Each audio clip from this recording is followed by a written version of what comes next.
Hi, everyone. Welcome virtually to Mysterious Galaxy, and thanks for joining us for tonight's Orbit Live event with Brent Weeks and Andrea Stewart. Brent Weeks is the author of the Night Angel trilogy and the Lightbringer series, which is now concluded with The Burning White, out in paperback this month. Andrea Stewart is the author of The Bone Shard Daughter, her debut novel, which comes out in September. If you click on the Order Signed Books link at the bottom of the screen, you'll be able to order signed copies of both of those books from Mysterious Galaxy. Brent will be signing and personalizing book plates, and Andrea will be signing hardcovers of The Bone Shard Daughter. Instructions are on the Mysterious Galaxy website at that link. This event is part of Brent's Burning White paperback tour, and there are 3 more events coming up. They're all open to the public, so check out the listings on the event description if you'd like to join some of those other events. Of course, if you're buying a copy of the book, you should do that through Mysterious Galaxy tonight. This event is being recorded on Crowdcast, so if you have to leave early, you can always come back and watch the replay after it's over. You can also share the event with your friends after the fact using the same link that you used to get in today. Brent and Andrea are going to be talking about magic systems in fantasy, as well as writing sophomore novels. They'll also be taking your questions. I see that a few of you have already entered questions. If you haven't yet, you can click on the Ask a Question button to add your own. You can also vote on everyone else's questions, so the most popular ones are at the top, and Brent and Andrea will probably answer them first. And now I am delighted to turn things over to Brent and Andrea. Take it away. Hi, everybody. Hello. Nice to meet you, Andrea. This is actually the first time we have spoken. So yeah, nice to meet you too. Well, thank you. So I have to say I was your book isn't out yet, so lovely cat. I haven't had a chance to read the whole thing yet, but I did get my hands on the sample chapter of it, and first thing that struck me is one, you're coming out in hardcover. That's awesome, and I don't know. I probably shouldn't try to show this on screen, especially because I can't see my thing. But like the first thing I open the first page and I'm like, oh my gosh, that's so cool. Like even the font is awesome that they picked for you. So can anybody see that? Am I holding it in the right place? I can't see my own screen. So like the F is super cool, and it looks like Orbit has just done a beautiful job for you, bringing it out in hardcover and doing this. Yeah. Yeah, I really love Can you tell me a little bit about this? About the cover, or well, just about your process of getting picked up and going hardcover and working with Orbit. It was interesting. So it's the 7th book that I've written. So it took me a while to get there. I remember when I wrote my first book and I finished it and I was like, oh, this is it. That's the hardest part. And then I started querying agents, and that was really hard. I didn't get an agent with that book, so I wrote another book. Didn't get an agent with that one, wrote another one. Got an agent with that one finally, and and then I had some books go out on submission and nothing happened. And I kind of sat with that for a while and thought about, what were my weaknesses? What did I need to fix? How could I write something better that would actually get picked up? Because I know people say a lot of it is luck, and I'm sure that a lot of it is. But I thought if I could get better, then maybe my luck would improve. So right. Yeah. So then when we took this one out on submission, things actually started happening really fast, which was a very nice change from the previous books. But yeah, that's kind of the short, condensed version of it. And then it's sold to Orbit. Sorry, go ahead. Yeah. Yeah. Nice. Oh no. Yeah. Do you have any particularly brutal rejection letters that you got? Oh no, I think my agent kind of protected me from all that. Okay. So, I mean, the stuff that I got was pretty polite, Okay. Yeah. Well, I remember. Well, I just remember sending things out to agents, and I think I sent out to 33 agents, and I'm still waiting to hear back from 15 of them.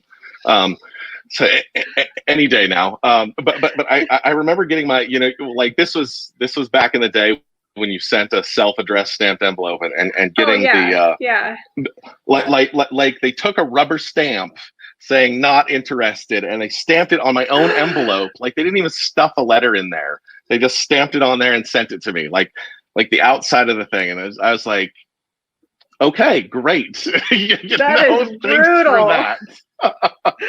like you couldn't even have the intern open it up and stick anything in there, you know, just like stamp the outside. I was like, oh yeah, someday when I'm rich and famous, I will not work with you. But never had the chance to do that. But anyway, I just have to say, for your book is coming out like September 8th or something. Is that right? Yeah, September 8th in the US and the 10th in the UK. Yeah. Oh, fantastic! Yeah, so fantastic. Well, I from reading the first chapter, it does not read like a debut novel. It reads like somebody who has worked on has written on 7 books. Well, no, it has a lot of polish, and so that's fantastic. I was like looking at how you set up the world. You do this. You do wonderful things with just mentioning lots. Like you don't get bogged down in detail, but you do these little telling details in passing that very quickly help the reader situate themselves in the world. So it's like, okay, we're talking to Dad, and he's disappointed, and he's very powerful. And where are we? And you pop in this thing on. Okay, teak. Okay. As the sparrow, tea, abacus, like you just have these tiny little details that don't slow us down, and then your similes and metaphors are also in world, and they just instantly sets the stage and is just really, really skillful. And so that is something somebody does not usually do on their freshman novel, I guess, if we're using the freshman sophomore metaphor. So I found that really skillful, and that all that work that you've done on those novels that are sadly, crying out to see the light of day, that it wasn't wasted. So I was very impressed. Well, I really appreciate that. They will never see the light of day. No, they were. I mean, yeah, it's at the point where I'm like, this is not. Yeah, no. Mm-mm. Right. So can you tell me a little bit about the magic system in your world here? Oh yeah. So when I first started thinking about it, because I know like for me anyways, I don't know about how you do it. When I'm thinking about a magic system, I usually want to think about like what is fueling it, where is it coming from. And the first thing I was thinking was I wanted it to come from shards of bone. And I wanted it to be powering these constructs because I just thought that would be fun and creepy. And then I started thinking are these like golems? Is that kind of the idea? Yeah, or so they're somewhat like different pieced than that? together from pieces of dead animals, basically just sewn together. Okay. So so I was thinking about that, and then I started thinking about the mechanics of it. Like they have to, so these bone shards come from living people, and that's the only way they'll work because these constructs are powered by their life essence. And Okay. On these shards are written commands. So, and those commands are set in a hierarchy as well.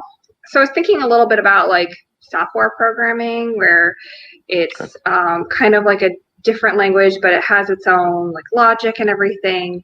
And depending on how complex or complicated those commands are, sometimes people can subvert them or confuse the construct. So it's like things like that. So I kind of like to play around with like the logic puzzles. So yeah, so that's kind of how I came up with that. I wanted to ask you about yours too, with the Lexan. So I read the Night Angel trilogy and I loved it, and then I started your Lightbringer series. Sorry, and I was just, people do that all the time, including me. So I remember starting out reading it and then reading about like the Luxon, and then finding out that it comes from light. And I was just kind of wondering like how you came up with that idea. And then did you, because, I'm on your last book now, and, there's all this stuff that has become uncovered throughout. And I was wondering, like, did you map that all out beforehand? Like, how did you come up with that, and did you map that out, and how? Well, I first started with, I thought, at least in my own reading, it had been a long time since anybody that I had read or was aware of had done color magic. And I really like the idea of color magic because I have this tendency, which you have seen by now if you've read that many books of mine, thank you, by the way, toward complexity. So when you have a huge amount of complexity in your world, you need to give readers, or it's very helpful to give readers places to anchor that.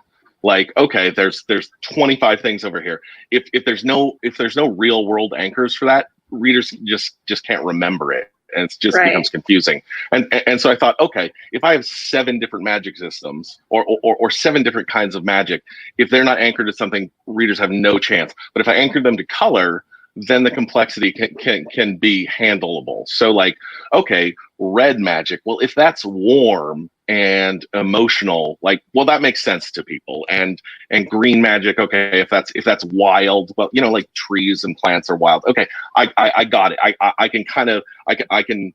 It just gives a mnemonic hook, I guess, for readers. And I wanted to start simple and then layer on top of that. So you start at that level. Okay, we take a candle and we run it backwards. So instead of a physical thing turning into light and heat, we take light or heat and we turn it into a physical thing. So that seemed pretty simple. And then I wanted to map on top of that. Okay, now each of those luxins has its own kind of weight. It has its own properties. It has its own smell. It has, et cetera, all the physical properties. And then I wanted to, as we went through the series, because that's a ton of complexity already, and epic fantasy in particular has to like explain things all the time, without bogging things down. I had very early on the idea of the outer spectrum colors, i.e., beyond the visible spectrum, that what humans can see. But I was like, I'm not even going to talk about those early because we've got our plate full. And so a fair amount of it I definitely had worked out beforehand, and then absolutely a lot of it, like how it was going to work together, or making sure I was consistent with how I did it. I filled in as I went, and like, okay, this is more interesting. This is more interesting, and I still look back to book 1 and go, I really could have done that better. I could have onboarded readers to this, to how this magic works. Like, I just could have done that better. Dang it! Can I please go back and revise? Oh no!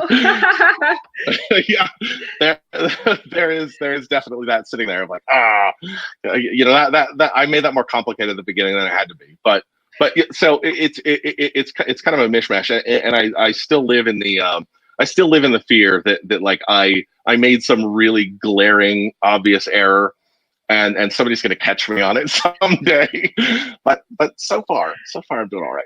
Well, I haven't noticed anything yet. So I'm not one of those like super picky readers that goes through and like knows all the details. So, but I thought that was really interesting about, because like I remember when I was reading it, I was like, oh, okay, there's like the 7 magics. And then reading further and getting into the non-visible spectrum, I was like, oh, that makes sense. But it felt like a reveal, like a discovery, which I think is like part of the fun of coming up with elaborate magic systems. So, yeah. Well, so this ties into a little bit of the sophomore novel stuff. Like when I part of the reason I wanted to hold off on some of that magic, and like I don't even know how much I mentioned some of the outer spectrum magic was I have felt like in my own reading, which again, there's lots of things I haven't read, but that like a lot of times an author kind of unveils all this cool bag of tricks that they've been working on for years in book 1, and then the second book is just like, okay, and then everybody kind of deals with it, and then the third book is the finale, and I wanted to have that the joy of discovery of like, oh, there's still more world. Oh, there's still more magic. And like, this was mentioned, but I didn't see it before. And oh, this makes sense of things. So that was part of how I solved that sophomore slump puzzle for myself with these books of there's going to be a lot of this magic that I've got in mind, but you're not going to get to discover it until there's a plot reason for us to come across it. So I kind of introduced that a little later on purpose so that we would still have that joy of discovery or that readers would hopefully still have the joy of discovery as the world kind of opens up as you go along. So that was something you were really kind of thinking of when you were, because I had wanted to ask about that, like what you were thinking of, like wanting to do in your sophomore novel, and then what were you thinking about really wanting to avoid? Like what kind of traps were you thinking, like, oh, I've seen this kind of thing trip up other authors, I really don't want to do that in mine. Well, yeah, this may be for my own use. I guess the biggest thing was, and it's, I wish I could come up with really fancy terms of art for this, but like, I didn't want the second book to suck. You know, like it was sort of like it had felt many times to me like the author spent 10 years on the first book, and then they got a deal, and then they had to turn in the next book in 9 months, and they didn't have any ideas, and they just like crapped it out, and then the third book hopefully was more interesting because you had the finale. And I was like, I don't want to do that. And I remember I was in college, dating myself here, and George Martin's second book came out, which I forget, Game of Thrones. I don't remember what the second one was called. And I remember thinking, yeah. Okay, thank you. Clash of Kings. And I was like, you know, and I was like, what was it, 1997 or 1998 or something. And I was like, the second book is better than the first book. Like, you can actually do that. Like it can actually get better as you go along. Oh, and I was like, that's what I want to do. And so everything in me has always been like, I need to figure out how to make that second book really pay off for readers and just be really interesting. So, and what I've done in my work to do that is really painful, and that's been like just write slowly enough that I get it right. So, and I thought after I wrote the Night Angel trilogy, I thought, oh, I'm a pro now. You know, I've done 3 books, and that took me 6 years. But like now I know what I'm doing. I'll just write a new series in a new world, and I'll be able to do a book a year. And then I'll be back to Night Angel in 3 years. That'll be great. And instead it took me 2 years per book, and it was really scary. But I just took the time. They were kind of big books too, so. Well, yes. I when you look at the page count, I'm not actually a slow writer. But when you look at the publication schedule, it seems a little slow. I've had writers be like, you don't have a book a year coming out, really? But and just say that to me like it's career suicide. And that'll certainly, when pros talk to you and look at you like you're doing something incredibly stupid, that's really scary. But different things work for each of us, I think, and you kind of have to roll with what works for you. So hey, more power to those people who write shorter books than I do and write a book a year, 2 books a year, 4 books a year. Wow, I envy them often, but I'm not those people. So how's your this book's coming out September 8th. How's the next book going? How's that? Oh, I'm in the middle of. Oh no! I started writing that like right away. So that's. I mean, the draft is finished, and I've been rewriting and revising. So I finished like rewriting a bunch of it because I went back and I read it and I realized that it's not really lining up with what I wanted it to be like. So I tossed out like probably like a fifth to a quarter of it and basically rewrote it. So I did that, and now I'm in the middle of just going back through it with my revision checklist and kind of making it line up to what I want, like the end kind of synopsis to be like. So it's going. And I had a plan from the beginning, at least. So I have stuff that I've set up in the first book that is gonna be happening in the second book. But one of the things I did do, which maybe I don't know if I should admit, is like I went and I looked up my book title on Twitter, and then I saw some people were saying like, oh, like I can't wait for the XYZ thing to happen in my second book. And I was like, actually, I should probably have that happen. So yeah, like this doesn't interfere with my plans, and actually that's something I think people are looking forward to, so I should make sure that's in there. So yeah, sure. I don't know, that may be ill-advised, but no, I think it's like one of the big things that, especially in fantasy, because there's so much we have to explain. There's so much, exposition for the term of art that not everybody here might know, but like there's so much we have to explain that it's good to check back in with readers and like be like, are you getting it? Like if you're a teacher, and I was a teacher for a little while, like, or if you're a speaker, like you look out at the faces of the crowd, and either they're nodding and they get it, or they're talking to the person next to them because they're bored, or they look completely confused, or like some feedback is really helpful. And like obviously the feedback once you publish your book, especially, can be really unhelpful. And but like if you have 400 reviews and 300 of them mention that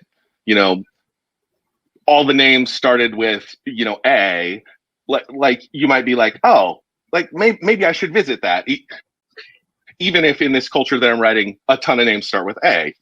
Like there's things where you can be like, if a bunch of people mention that, maybe I should take that into account. And then there's other things where you're like, yep, that thing bothers you? Good. And because it's supposed to bother you. And then there's other things you're like, that hurts my feelings. And well, I just got to sit with that. And so man, reviews are, or what people say on Twitter can be really something to navigate, but it can be really valuable to you too. So I think, yeah, I mean, I think at this point, like, I really want to hear from this character. Then you go, oh yeah, I forgot about that one. So that's great. What were you gonna say? Oh, I was just saying, I think at this point, I have a pretty thick skin, so it doesn't bother me too much when I see like a negative review. It's not for me, it's for other people that have similar tastes, and it's not going to be for everybody, obviously. Right. Yeah. So I had a question. If you are dealing with I think when I first saw your magic system described someplace, it talked about like the computer programming kind of language, and something that I struggled with in Lightbringer, and I wonder if you had some of these similar struggles, was how do you deal with something that's fairly recent tech, or that's fairly scientific, and like we have currently a specialized vocabulary that we use to speak about that, but that people 400, 500, 600 years ago, whatever your world is set at, they wouldn't have spoken about the same thing the same way. How do you speak about those things without breaking immersion, or do you feel like you just sidestep that completely? I feel like I personally sidestepped it mostly. Okay. I think I might have referred to programming the constructs more than once. I don't remember. I'd have to go and see what my word choice was. Right. But I did talk about like, engraving like the commands and everything on there, which I think is like fairly universal as far as yeah, so it's like not too techy, I think. Okay. How about you with like all the light and everything, as you're talking about like ultraviolet and all of that? And I mean, I'm talking about particle waves, and it's like you can't you can't say particle waves, right? like it, Right. it's not a concept we had until the early 1900s. So if you're having people in the I felt like I could cheat a little bit. I had some things like I'm looking up tech and like I have people with colored lenses, and people didn't develop in our world the technology to do colored lenses other than green until after the time frame that my world happens. But I was like, well, okay, I cheat by 100 years because that tech is so important to that world that they developed some of those things earlier. So like on some of those things, I felt I could cheat and get away with that. Like, oh, that's so terrible. We didn't have red lenses until 1700 rather than 1600. Go away. But on other things, I was like, okay, I can't talk about when I'm talking about wavelengths. I've got to be really careful or refer to this in different ways, and so I had to kind of or when I I guess I shouldn't say this, but it's a spoiler. When I'm talking about people dealing with radiation, it's like they don't understand what's going on in the world. Just like people who handle this get cancer, and they realize that. Like eventually they realize, and their families get cancer, and there must be something messed up about this. And like if you read it with a scientific background, you go, oh my gosh, this is like Marie Curie with holding radium. Like don't do that. Don't hold radium. But you can't explain it in world because in world they wouldn't know it. And so I had some things like that were like, this would be a 2-sentence explanation if I could just use current scientific jargon. Right, but instead you have to go into the background. I can't. so that was really tricky for me at certain times. So you're lucky if you can dodge around that, which is, I mean, when you say logic puzzles, of course, logic puzzles totally make sense. That feels a little different. It just goes in a different category in my brain anyway than programming, even though they're kind of the same. The logic puzzle seems timeless. Yeah. So, yeah. Should we take questions or? Sure. Okay. Why don't you grab one? I thought I had. Sure. Okay, so the top question is, how important is prose to you? Do you use a certain style of prose to convey information, or just for the beauty of the words, or is it even a consideration? Lastly, is prose something you fret over as you write, or something you refine after a vomit draft? Please. Okay. I think for me, prose is very important in the sense that I think narrative flow is very important.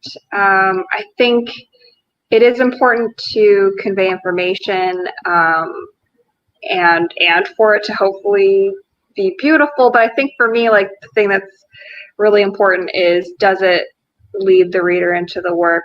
Is it immersive? Does it interfere with that immersion at all?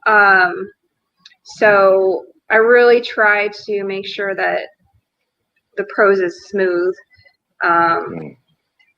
Sometimes, like, I get a little bit like, oh, like, I really like this turn of phrase here, or this alliteration. I mean, I don't know if anybody else appreciates it the way that I do, but yeah, I mean, I don't feel like I am particularly, I know, like, some writers that I've read their work that I'm like, wow, everything that they've written here is just beautiful and gorgeous. I don't really feel like my work is that way. As far as whether it's something that I fret over as I write or something I refine after a vomit draft, I try not to fret over it as I write, but I try to not make it terrible so I don't have to do too much work on it later. But I think for me, like, with the first draft, like, the goal is just to get words on the page, because a lot of times things are going to end up having to be rewritten. I say that passive voice, but it means I'm doing it. But yeah, so I try not to fret over it. Sometimes I get something out really nicely the first time, but that's not always the case. So how about you, Brent? Right. I've changed a little bit over the years. I think when I was writing Night Angel, I really was trying to have my prose be invisible. I like my style was to try to make it just be like, you are there. You're not noticing, oh, Brent is such a beautiful stylist, and like I just want to slow down and come out of the world to like appreciate how brilliant Brent put this. I was like, that is breaking the reader out of the world, and I want him to stay in there the whole time. So if it's too flowery, it's gone. And which also I was 25 years old, so it sort of fit me more to immerse readers in the action and go from there. And certainly on rewrites when to differentiate the prose from the dialogue, like I would revisit the dialogue and make sure that the various characters sounded like hopefully different than the other characters, and then some characters would have a different vocabulary or a different style of speaking than other characters. As I've gone along in my career, it's pardon me. I've taken a little bit different tack of like, there's places where if I'm trying to evoke the beauty of a setting, and it is impacting the characters, like what they see, then at that point I'm going to be like, okay, if it's impacting the characters, I want it to also impact the reader, and not just describe how the characters feel. I want to help the readers experience what the characters are feeling at the same moment. So there's a time to break down and try to make the prose more beautiful. And there's certainly places where I will I'll vomit out a phrase that almost really works. Like almost that you would see in a speech. And I'll be like, okay, and I'll try it a couple different ways, and I'll be like, okay, I'm getting hung up on this, and I'll just leave myself a note like, this is almost really quotable. Keep going, come back to this, and see if we can get this right. And so there are times where I will where I'll revisit things that I feel like I feel like that's kind of encapsulates something kind of smart or kind of cool or very pithy or something. I try not to do it in places where, oh man, and I don't want to throw anybody under the bus. So I'm not going to use the really good example that's in my mind. Like I feel that there are places where I've come across writers who fall in love with their own with the beauty of their language at the expense of the story, and you're like, yeah, that's the author talking to me right there, and he knows he's going to be quoted. And that's not exactly how the character would put that, because I spent a lot of pages with that character, and that's the author knows he's going to be quoted. And lots of readers do quote it, and but for me it goes like I go -1, just mentally. I can get really judgy as a reader, but I try not to do it publicly. So that's kind of my experience for Joey. Joey, let's go. By the way, great question. That's my experience with that. I'll revisit those things, but I try to look at the purpose that this thing is serving in the overall narrative first. Okay. Oh, the second question is for you, so I'll be happy to ask. Andrea, if it's not too much of a spoiler, could you sing the song about is it Jovis? Yes, it's Jovis. So thanks, Lizzie. That's awesome. I think I have 3 lines or 4 lines from the song that are actually in the book, and I have to say that is all that I've written of it. And also, I have no idea what it sounds like. It's like jaunty and it's folksy and it's catchy. That's all I know. I'm not musically inclined. So I'll read the part that is in the book. Oh, nice. So this is the part in the book. It just says, he steals your children, sets them free. The construct's power source they'll never be. He's a star in the sky, the twinkle in your eye. He's Jovis.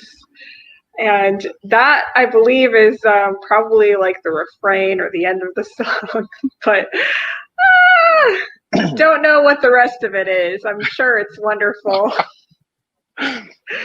That's awesome. Well, like that's enough. Like it's as writers, we we don't have to create the whole thing. We create the snippets, and like I know that like I actually met the guy who was in charge of making the language Dothraki for George R. R. Martin for the show. And so he goes and talks to George, and he's like, so George, what can you tell me about the language? And George is like, yeah, everything that I thought about it is already on the page. I don't know. I have no idea. like it was just like, he didn't make up a whole language. He's not Tolkien. I mean, like there are people who make up a whole language, or there are people who will write whole songs, or there are people who are archaeologists, and they will use that in their work. There are people who are programmers. There are people who are this or that or the other thing, and they'll use that to infuse their work. And if you're not all those other things, like it's okay. Like you're making up a whole world, and we are like, the beauty of it is we trust readers to like make this up. Like if it sounds rhythmic and lyrical, like it does, it's like, okay, readers, like come up with something in your own head, and that's on you because it's a book. And I don't have to sing it. I mean, I always feel terrible for the audiobook narrators, though, when there's like a piece of a song in there, and I'm like, it's a little bit awkward. They don't really know what the tune is, or they have to make something up. So, yeah. So I don't know. I'll have to hear that part when the audiobook comes out. So have you thought? Have you thought about the audiobooks as you've written? Is that something that's been occurring to you as you write, like how it sounds, or? Well, I mean, no, because when I wrote the first one, I was like, I don't even know if this is gonna happen. I started writing like a different book right after it went out on sub, because I was like, well, who knows if that's gonna sell. I know they did have me do a pronunciation guide. I don't know if they did the same thing for you. And I realized I didn't actually know how a lot of the stuff was pronounced. Do you know how like all your names and everything are pronounced? And do you have that in your head, or? Most of them. And I don't know why I did this early on, but like, I guess I was oddly fearless, and like, I asked to talk to the guy. Well, actually, I know why I did it. And has it been long enough that I can actually tell? Well, so the first audiobook came out at this. I sort of feel like I can say negative things once they've been papered over, and enough years have passed. So the first book, the Black Prism, came out at sort of this weird time in the audiobook market, and it was like there'd been the recession, and everybody was trying to figure out ways to save a dollar. And audiobooks had not taken off, like not nearly like what they are. So everybody was trying to figure out how to save a buck. So they stopped going with the really experienced narrators, and they went with people who are newer. And so I got a narrator for that first book who did his absolute best. He was a younger guy, younger actor. He gave it his all. And I fault him not at all. He did the best he could. But there's a difference between the best somebody can do and the best in the field, and he was not the best in the field, and the audiobook market started. So readers were not super happy about the first book, and I quietly told Orbit, can we maybe do something about this? And it was sort of like, well, it's a sunk cost. Like that's probably not going to happen. And then I got Simon Vance for the second book, and I called him up, and I said, could I just talk to him? So I had this amazing talk with Simon Vance, who I did not realize what a big deal he was. So which was probably good. So we had this lovely talk. He went through all the pronunciations with me. He said some of them, and this was like, I had kind of an idea of how I wanted to do things, but like he said something, and I was like, that actually sounds better than what was in my head. So let's go with yours. And so we had this wonderful little collaboration of things, and then it came out, and readers loved it, of course. And then eventually Orbit went back, and they got Simon to do the first book. So so every time a new book would come out, Simon and I would have a conversation. I actually would give him kind of the inside scoop on things and be like, well, in case this changes how you perform this, I've got this twist coming up 2 books from now, and this is going to happen. And so incorporate that if you want to. And he's such a consummate professional that he did, and he did a beautiful job with it. So I had a very strange experience with, and wonderful experience with it. So if you can talk to the person, oh man, that's wow. It's been really nice for me. But it's pretty rare, apparently. I don't know. Simon, I think he told me that he's recorded probably 800 audiobooks. Oh, wow. Yeah, under several different names, because it used to be like you'd have a name under one company, and then you couldn't keep the same name when you went to another. So he might be the world's most prolific audiobook narrator. But he said I and Christopher Priest were the only 2 authors who called him up, and so out of all of those, and I was like, oh, I guess I'm cheeky or something. So, but he's great. So. Yeah, so I did do a long thing of like, here's a pronunciation guide for all these weird things, and then we talked. So yeah, that's really cool. It's yeah, but certainly like I write certain things and I go like I think about like, oh, this double meaning. I mean, like, it's not always a pun, like often it is, because I kind of do the dad joke thing, but like I'll have double meanings and I'll be like, that won't translate. And so you think about translations of your book and you go, should I change it? And like at this point, I'm just like, I'm not changing it. But you do start to think about those things. You think like, how will that sound? And then I even I've probably made, I'll call it a mistake.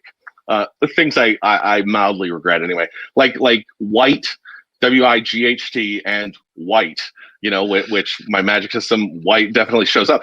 It's like now I think like, why did you do that, you numbskull? Like people are listening to this and they have no idea which one you're talking about. Like do something different. And I was so pleased with white, WIGHT, using that in my world. And it's like, now I'm like, that was just a bad decision. So, I've listened to the audiobooks though, and you can generally tell from context. So it's not, right. Yeah. But I do remember that occurring to me, like, oh, that's interesting. Was that on purpose? Right.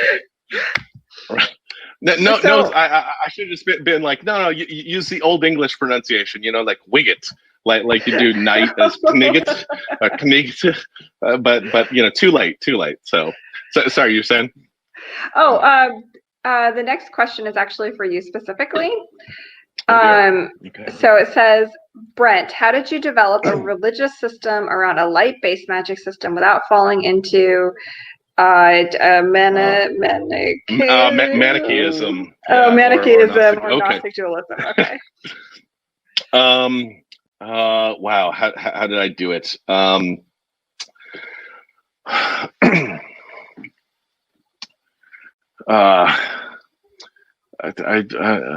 trying not to be cheeky here. I really wanted to examine power structures in the world and to think about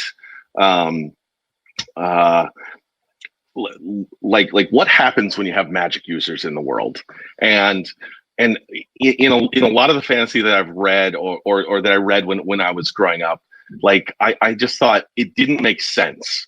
Like if you had magic users, like people would either want to co-opt them or be terrified of them or some amalgam of both of those things. Like if there were people who I think it was like C.S. Lewis said something once, like, we don't not burn witches now because we're so civilized. we don't burn witches because we don't believe in them. Which like the thought being like, if there were people who could literally make you miscarry and could literally make your fields die, and they were your nasty neighbors, and they would do these things, and they would magic you, and stuff in your life would go bonkers and go crazy and awful for you, you would be terrified of those people, and you would be incredibly hostile to them. And that really made sense to me. And so when I built the power structure in the Lightbringer world, I was like, these guys have co-opted magic, and they are all about that. And so then I wanted to layer that in with how the magic system works, and then the just the moral layers to the world as well. And so that's a small part of the question, but I don't want to dominate the time. So thank you, Henry. That's a fantastic question, and very deep, and that's as far as I'll go with it for tonight. Thank you. Next one is for you, Andrea. Hi, Andrea. What gave you the inspiration for the keys? Oh, so this is actually pretty simple. So when I was thinking about what I wanted to write for this book, I thought about a lot of the things that I liked to read and what kind of elements were really appealing to me. And I really like the idea of having somebody go through that process of discovery, where you're kind of unlocking one door after another and finding things behind those doors, and finding secrets that lead to other secrets. It's a little bit video game-ish in a way, but yeah, so that was kind of like my initial idea. And then I thought about, well, I always had the impression that her father disapproves of her, and that he's kind of holding stuff out on her, and that she's going to start stealing these keys so she can find out his secrets instead of waiting for him to tell her. So that was kind of my inspiration, was just that kind of process of discovery. I just kind of like that when I read that in other books, and I wanted to do that in mine. It makes Lynn a really active character as well, which is wonderful. Like, she's gonna take control of her destiny, right? Like immediately, very very quickly, she's like, heck with this, I'm going to bang. She I'm not gonna spoil even chapter 1, but like she goes out there. Can you explain for readers who don't have any idea what the keys are, just a little bit about that? Oh yeah, so what are the keys? Basically, she lives in this palace of like locked doors and secrets. Her father has he does this bone sharp magic, but nobody else knows how to do it. He's been teaching his foster son, but has refused to teach her. And basically they just go and disappear behind these doors, and she knows that like he's learning stuff she's not learning, and she doesn't know what's behind them or what he's hiding from her. So basically, when he approves of something that she does or something that his foster son does, he gives them a key, and they go and they find out which door it goes to and what he's allowed them access to. So there's like a little bit of a rivalry going on where she's trying to get as many keys as he has, and he's saying like, I'm going to be named heir and not you because I've got more keys than you. So I kind of like set it up like that. Nice. No, that's it's really wonderful to give readers, some of those like external signs of like, okay, we're marking what's going on in the plot. Like, bang, like you can count the keys. Like, oh my God, you're in trouble because you have fewer keys. Like there's a race here, and you're screwed if you end up too far behind. So that's a really nice way to to externalize a little bit the internal drama, or to just show the stakes. So I really like that. I like a lot of time I spend too much time in my characters' heads, and it's a it's just flaw. And I think like, okay, how can I dramatize this? You know, like let's do a drama. Let's like get out of his head. You know, like let's go. And so when I can come up with things like that, which I've never been that smart, but like that's I would disagree, but well done. All right. How many full drafts do you go to? AK asks, Andrea, how many full drafts do you think you went through before acceptance? I assume she or he means with this particular novel. Also, how much did your cats help or not help in the process? This one was actually pretty easy. I wrote the first draft pretty quickly. I had it all outlined. And then I went back and I know I had to change one of the subplots that I was like, I don't know why he's doing this. This doesn't make any sense. So I had to go and fix that. And then I sent it to my agent, and then she had me do some like one round of revisions, which actually weren't that bad. And then it went out on submission. So it was actually a pretty quick process. I wrote it in like 3 months and then did revisions. What? And yeah, so the second book has been a little bit more of a struggle. Sorry. We were doing so well, and now I hate you. So sorry. Yeah, we're logging off. 3 months. Yeah, I mean, this one was like, it was a lot. It was faster and easier process than some of my previous books have been. But like I said, I think like I'd kind of nailed down how to write a first book at that point. I'm trying to like figure out how to write a second one right now, but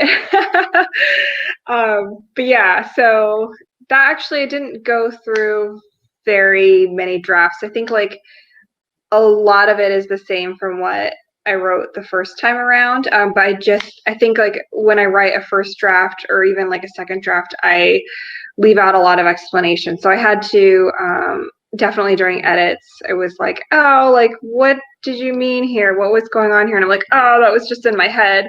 I didn't actually put it on the page. So yeah, it tends to kind of get longer as it goes through revisions and edits. So what have been some of the stumbling blocks for you as you've done, you know, your sophomore novel? What's been hard? I think just figuring out, I think a lot of it has been figuring out what do I put in the second book and what do I put in the third book, and where do I draw that line between revealing too much in the second book or like being like too coy. That was a big issue. I knew like the general shape of it as far as, because when it went out on sub, I had written up like a little thing for, oh, this is what I'm intending to do in book 2 and this is what I'm intending to do in book 3. So I knew in general like what the large conflict was going to be, but I didn't know how that was going to pull together. So I think part of it for me was kind of detailing the exact structure of it and then figuring out what gets revealed and what gets withheld for book 3. I think that's been like the biggest. Right. Yeah, because you want a nice finale, but you also want your second book to be, good on its own and to have like a full arc. So yeah, that's it's been interesting. I mean, hopefully like I'm gonna be like, oh yeah, I know how to do a second book now after this one. I know it's like, I feel like a lot of times you're like, how to write book, you're like Googling that. So yeah. I feel like something that I kept expecting that like all of the work I'd done beforehand would just magically make the next book easier. And I think somebody said something once, and I found it fairly true, at least for my workflow, is like every book is hard in its own way. It's just like, dang it, dang. So like, oh wait, it doesn't just become easy. And the truth is, I mean, at least if you're an artist, it's like if it becomes easy, you get bored, and so you try things that are harder. Until it's like, oh yeah, I know how to do this shape. I know of a novel. I know how to do a finale, but I have never done this. and I've never tried this thing, and I've never had a character like that, and I don't know if I could write a guy who comes from that background. And so you'll start adding complications to yourself until it's hard for you, and that's really what keeps us kind of that's what keeps me in the zone where I'm constantly terrified and totally engaged. So it's good to know that I'm not the only one that's constantly terrified. So oh no, that's the secret. Everybody who's any good is probably constantly terrified, and everybody who tells you they're not is 80% of those people are probably lying, because they're invested in the. There's this whole thing that just drives you bonkers, and it's like this thing of like author as genius, and it's like, oh yeah, I just had it all written in my head, and so I just wrote down the words. And it's like, well, why did it take you 3 years then? It's like, well, I was tending my roses, I guess. It's like, no, it's hard. And it should be hard. It takes a lot of work to do what we do. So, oh yeah. Anyway, yeah, it's just a pet peeve. Oh, here's an easy one. Caps Lock asks, who is not possibly my assistant. Brent, what words of parenthood wisdom would you have for Andrea in these last weeks before she becomes a parent herself? You don't know me very well, do you? Wisdom? I have none of that. I have none of that. No, none of that. I wouldn't presuppose to give you to give you my parental wisdom. Except this. Once a child becomes old enough to get to your office and bang on the door constantly, but not old enough to understand what rules are, so maybe 16 or 18, depending on your kid, you might want to figure out a new office solution, which I built a little shed out in my I built a little writing shed out in my yard, and having just 13 steps of separation allowed me with my 2 children to stay sane, and my wife wasn't worrying about them bothering me, and I wasn't worrying about I'm not helping, the children are screaming, I'm really just kind of dinking in here and doing nothing. I'm a terrible dad. I'm also a terrible writer. So some separation once they reached that stage was very helpful for me. Not and it wasn't very much, so I would recommend that. But as for wisdom, heck if I know. My first kid made me convinced that I was a really good parent, and that I just was just like I had this really rational older daughter. I mean, not all the time, but often I could just be like, I explain what the rule is, I explain the reason for the rule, and she kind of gets it, and she goes, okay, and then she kind of buys in. And I was like, parenting is so easy. Just explain the rule and the reasoning for it, and your kid will buy in. And then my second daughter came along, and I became less convinced of my own brilliance as a parent. So yes, each child, as each book, is also wonderfully rewarding in their own way. Yes. All right, hold on. Let's skip down to one that can hit both of us. Okay, what are the hardest parts about writing your books? And I'll let you take this first. Oh goodness. I think it depends on which one. It's like a lot of it, like whichever part I'm working on is what it kind of feels like. I think for me though, I would definitely have to say revisions are the hardest part, and not because they're actually hard, but because it's hard to make myself actually work on them. So getting that momentum and sitting myself down and being like, okay, you have to delete this stuff and replace it with other stuff, or you have to move this stuff around. That I think getting momentum on revisions is, I think, probably the hardest part for me. It's actually not that hard once I get started, but I always convince myself it's going to be super hard. So yeah. Nice. That's interesting. So this is just how writers are different. Like revisions, I find are like the easiest part for me, and that's because for me, revisions are just hard work. And for me, the hardest part is is like the first draft. Like when there's nothing there, and like I will work all day and I'll write a sentence or three, or I'll write down 4 ideas and they're all bad. And then I come in and I'm like, what did I do today? Nothing. I'm a slug. I accomplished nothing. I'm done. My career is over. You know, why am I here on this earth? Whereas even as I'm writing every draft that I'm writing, I'll put down all these notes like, hey, fix this thing, or I don't like this character's name, but I don't know what name to do right now. Look up that culturally appropriate thing that fits into these parameters, and then I'll go on. And so I'll have I'll have like huge lists of notes like to myself, and then I put them into a big document, and I sort them into like big rocks, medium rocks, and little rocks. So the little rocks are the things that are just like, okay, that's super easy. It just is going to take me some time. And so some days I got nothing in the tank. I'll be like, okay, I can go through and look make sure that I didn't leave out the stutter for this character or whatever. Or a medium rock would be like, hey, I think that this character sounds too much like this character. I need to seek through the entire novel for every place where that character speaks, and I need to look at their dialogue and make sure that they sound like themselves. And then the big rocks will be things like I think this plot line is boring. you know, and so I'll just divide it up. But for me, that's sort of an easier part of it, because then I'm polishing what's there, and the hard part is the months I will spend early in a project where there's nothing there, and I'm like, is there ever going to be anything here? And you know, I've been writing for quite a few years now. I'm starting to believe in myself that I'll eventually get something there, but I'll still have those days where I'm like, that's it, I'm done. I'll never write another book. I don't know how to write books. I don't know how people write books. Clearly, I've only fooled people this far in my career.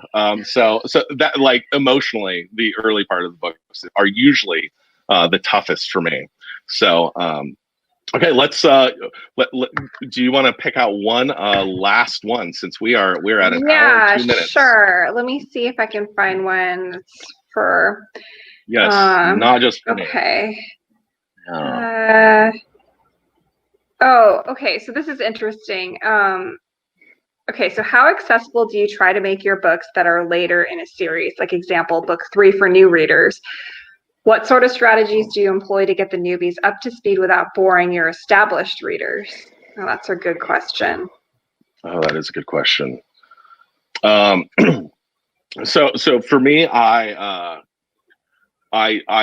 don't at all try to help readers new readers get into book 3. Although I have had readers tell me that they've started with a second or third book of the series. Really? They're just like, how did that even go for you? Yeah, I didn't realize, or they didn't. The library didn't have book 1, so I just started on book 2. I'm like, what? But I do have the problem, especially because usually it takes me about 2 years to write a book, of like realizing that my audience is split. There are people who finished the last book yesterday, and there's people who haven't thought about it in literally 2 years, if not more. You know, maybe the book came out and they didn't think about it for a while. And it's like, how do you onboard those people without boring the people who just read it yesterday? And it's really challenging. I cheated in the last couple of books in a way that readers seem to really appreciate. Where I started, I had a little. I had a little breakdown of what had happened, a little synopsis of what had happened in the previous books, to be like, hey, you know, reminder, last time on this Bat channel, you know, this is what we were doing, and readers seem to like that. But I still feel I want to give some again, like, mnemonic hooks for readers to be like, remember, this guy was the guy who was doing the thing, or remember, these people were doing this, and try to give those like as we go, because readers really don't these days. The audience just isn't in a place where they want to be lectured. You know, oh, we have an action scene, and then we sit down and go, hey, remember, Joe, what we were doing for the last 6 months, and then you talk about it for 5 pages. Readers have no time for that these days, and I agree with them. I don't want to bore readers for 5 pages with that. And it's like, you know what? It's probably on Wikipedia if you want to look it up. You can find those things. And so I try to give little hooks as I go. What have you done, Andrea, in your sequel that you're writing right now? Well, I kind of did the same thing, try to put in little reminders of what had happened while still keeping that forward momentum. I mean, I think like it's pretty natural for the characters to reflect a little bit on what's happened to them, and especially if that affects what's going on in the moment. So I kind of like pepper those in a little bit so that, you know, it kind of gives a reminder of like what happened, where they're at emotionally, like what has, you know, what's happened in the last book that is affecting what's happening currently. But I try not to, I mean, for me personally, I really don't like to slow things down to stop and be like, oh, so this is what happened before, and this is why they're feeling this way. I think if you choose the right words sometimes or the right things that they remember, that it can help jog the reader's memory better, and that's a little bit difficult to do. I think that's been hard as well for the second book. But yeah, I have to say I was starting your most recent book, The Burning White, and I did appreciate the little synopsis thing in the beginning that was like, this is what happened in the previous books. I was like, oh, this is a really nice reminder, because it's like it's been a little while since the first book. So yeah. Right, absolutely. Well, Andrea, it's been awesome talking with you, and really nice to meet you, guys. Yeah, she's it's great meeting you. The Bone Shard Daughter is coming out very soon, and you can get that with our friends at Mysterious Galaxy. By the way, Mysterious Galaxy, thanks for having us, and I miss coming down and visiting you all. I'm really looking forward to seeing you again. There should be links somewhere obvious. Yeah, there's there a we go. link on the bottom. Right-hand so order signed books. Yes. Awesome. And I'll be doing some more of these in the coming weeks. And again, Andrea's got her book is coming out September 8th. So absolutely check that out. It's wonderful.